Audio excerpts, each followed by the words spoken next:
اور جڑواں کی new episode کا ریویو دوں گی۔ اس ڈرامے میں بہت مزے کی چیزیں آ چکی ہیں، بہت ساری باتیں آپ لوگوں کے ساتھ کرنی ہے، لیکن پلیز آپ لوگوں سے ایک ہی ہمبل ریکویسٹ ہے کہ ویڈیو کو اینڈ تک ضرور دیکھیں۔ بڑی ساری باتیں آج کرنی ہے میں نے آپ لوگوں سے۔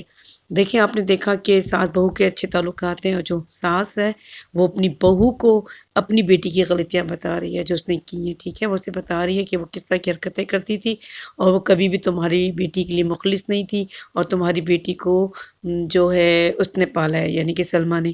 میں نے آپ لوگوں سے بتایا نا، اصل میں اب اس کی 2 بیوی ہیں، ٹھیک ہے، تو یہ نہیں ہوگا کہ ایک کو وہ رکھے اور ایک کو نہیں رکھے گا۔ تو دکھا یہ رہے ہیں کہ یہ کیوں دونوں کو ایک دوسرے کو ایکسیپٹ کر لیں گی، شازیہ کیوں ایکسیپٹ کر لے گی۔ ہم نے شروع سے دیکھا ہے کہ سلمیٰ تو ہے ہی بہت اعلیٰ ظرف، میں نے آپ لوگوں کو اپنی بہت ساری ویڈیو میں یہ بات بتائی ہے کہ سلمیٰ بہت اعلیٰ ظرف عورت دکھا رہے ہیں، لیکن شازیہ سے کیوں ایکسیپٹ کر لے گی، کیونکہ اس کے سامنے اس کی خوبیاں آتی جا رہی ہیں، ٹھیک ہے۔ اچھا، اور ایک بندہ ہے جو بہت زیادہ لکی ہے، جی مظہر صاحب۔ مظہر صاحب پورے ڈرامے میں اگر آپ دیکھیں تو کتنے لکی ہیں، دیکھیں انہوں نے کتنی ساری غلطیاں کی، لیکن بھائی بھی بہت اچھا ہے۔ آپ نے دیکھا بھائی کتنا اچھا ہے، بیوی دونوں بہت اچھی ہیں، اور اگر شازیہ نے چھوڑ دیا تھا تو سلمیٰ اس کو ملی، سلمیٰ بہت اچھی ہے۔ دونوں بیٹیاں اپنے باپ سے کتنا زیادہ پیار کرتی ہیں۔ آپ نے دیکھا کہ اس نے اپنی بیٹی سارہ کے ساتھ اچھا نہیں کیا، لیکن وہ بھی اس سے بہت پیار کرتی ہے۔ زارا تو ساتھ رہی نہیں، لیکن وہ بھی اس سے بہت پیار کرتی ہے۔ اس طرح اوور آل اگر آپ دیکھیں تو یہ بندہ ایک لکی آدمی ہے، کیونکہ اسے بہت زیادہ پیار کرنے والے ملے۔ پھر جو بھانجا ہے وہ اپنے ماموں پر گیا ہے، وہ بھی اپنے ماموں سے بہت پیار کرتا ہے۔ پھر آپ نے دیکھا ان دونوں کی دوستی ہوگی، ان دونوں کے درمیان جو باتیں ہو رہی ہیں وہ بہت سننے والی تھی۔ دیکھیں، میں نے آپ لوگوں کو پہلے بھی کہا تھا کہ اس ڈرامے کے اینڈ پہ دیکھیں ہر ایک کے ساتھ مطلب کسی ایک کے ساتھ اگر کوئی چیز بری ہو رہی ہے تو اس کا مطلب یہ ہے کہ اینڈ پہ سب کچھ اس کے ساتھ بہت اچھا ہونے والا ہے۔ میں نے آپ لوگوں کو بار بار کہا ہے کہ اس ڈرامے کے اینڈ پہ سب کچھ اچھا ہو جائے گا مظہر کے لیے، لیکن فرحت کے ساتھ کیا ہوگا یہ بھی ایک سوچنے والی بات ہے۔ فرحت کے ساتھ یہ ہوگا کہ فرحت مجھے لگتا ہے پاگل ہو جائے گی، دیکھیں کیسے، کیونکہ اب اس کی بیٹی کا جو داماد، مطلب اس کی بیٹی کا جو ہسبینڈ ہے اسے کچھ ہو گیا، ٹھیک ہے، ہم نے پرومو میں دیکھا ہے اسے کچھ ہوتا ہے۔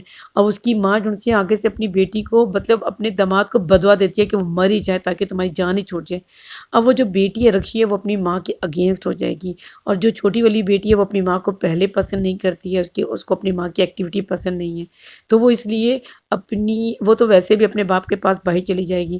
جب دونوں بیٹیاں اس کے، مطلب ظاہر رکشی تو اپنی ماں کو ناپسند کرنے لگ جائے گی، اور چھوٹی والی بیٹی باہر چلی جائے گی، اور جو عادل ہے وہ اپنی بیوی کو لے کے الگ ہو جائے گا۔ تو آپ مجھے بتائیں، یہ عورت تو پاگل ہی ہو جائے گی، کیونکہ بھائی نے اب اس سے پیار نہیں کرنا، اسے پوچھنا بھی نہیں ہے، اور اپنی بیویوں کو اس نے اپنے دونوں کو ساتھ رکھنا ہے، اور ساس بھی اس کے ساتھ ہو جائے گی۔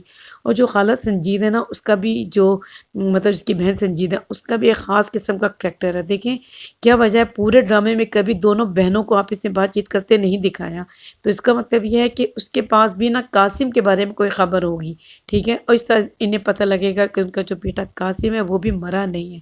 دیکھیں، مرنے کا ڈرامہ میں نے، آپ سب کو پتہ ہے، میں نے کافی دفعہ بتایا ہے کہ قاسم کی ڈیتھ نہیں ہوئی ہوگی، اور بہت ممکن ہے کہ خالہ سنجیدہ آئیں گی، یعنی کہ جو اس کی بہن سنجیدہ ہے، تو وہ، کیونکہ ہم دیکھ رہے ہیں کہ وہ باہر رہتی ہے، جب وہ آئے گی تو وہ کچھ کہانی ایسی کھولے گی جسے پتہ لگے گا۔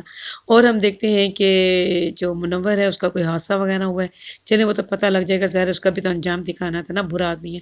اور ہم دیکھتے ہیں جو سارہ ہے وہ اپنی بہن سے بھی معافی مانگ لیتی ہے، اور آپ نے دیکھا سرمد اور زارا کے درمیان کچھ ہو جاتی ہے، ایسی بات ہو جاتی ہے، ظاہر ہے سارہ نے بات ہی ایسی کی تھی تو سرمد کو ظاہر ہے بری لگی، تو اسے بھی کچھ عجیب سا محسوس ہوا۔ اس کی ایک وجہ یہ بھی ہے کہ زارا کبھی اسے یہ نہیں بتاتی کہ اسے پیار کرتی ہے کہ نہیں کرتی، تو یہی وجہ ہے کہ اس کے دل میں تھوڑا سا اس کے لیے ہو جاتا ہے۔ تو لیکن سارہ نے سب کچھ کلیئر کر دیا، آپ نے دیکھا کہ اس نے معافی مانگ لی، اس نے زارا سے بھی معافی مانگ لی، اس نے سرمد کو بھی کلیئر کر دیا، تو اچھا ہو گیا۔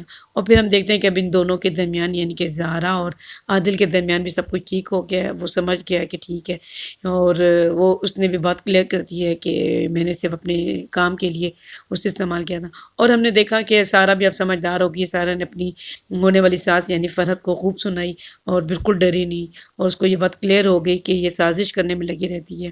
اور ہم دیکھتے ہیں کہ جو شازیہ ہے اس نے بھی اس کو آڑے ہاتھ تو لیا، یعنی کہ فرحت کو، اب فرحت کے دن گنے جا چکے ہیں، اور فرحت کے ساتھ کیا ہوگا، فرحت کا ظاہر ہے سب کچھ جب بھائی کی چیزیں کھل جائیں گی اور یہ اکیلی رہ جائے گی، کیونکہ اس کو تو لالچ تھی نا چیزوں کی، اولاد کی بھی تھی. اولاد اب اس کی نہیں رہے گی، دولت اس کے ہاتھ آنے والی نہیں ہے. پھر اس نے کرنا کیا ہے، ظاہر اس نے پاگل ہی ہونا ہے، کیونکہ اس کے لیے تو سب کچھ دولت تھی. تو ظاہر اس نے پاگل ہی ہونا. مجھے لگتا ہے اس کا اینڈ تو پاگل پنے ہوگا. اور نیکسٹ کسی ویڈیو تک کی مجھے اجازت دیں. Thank you.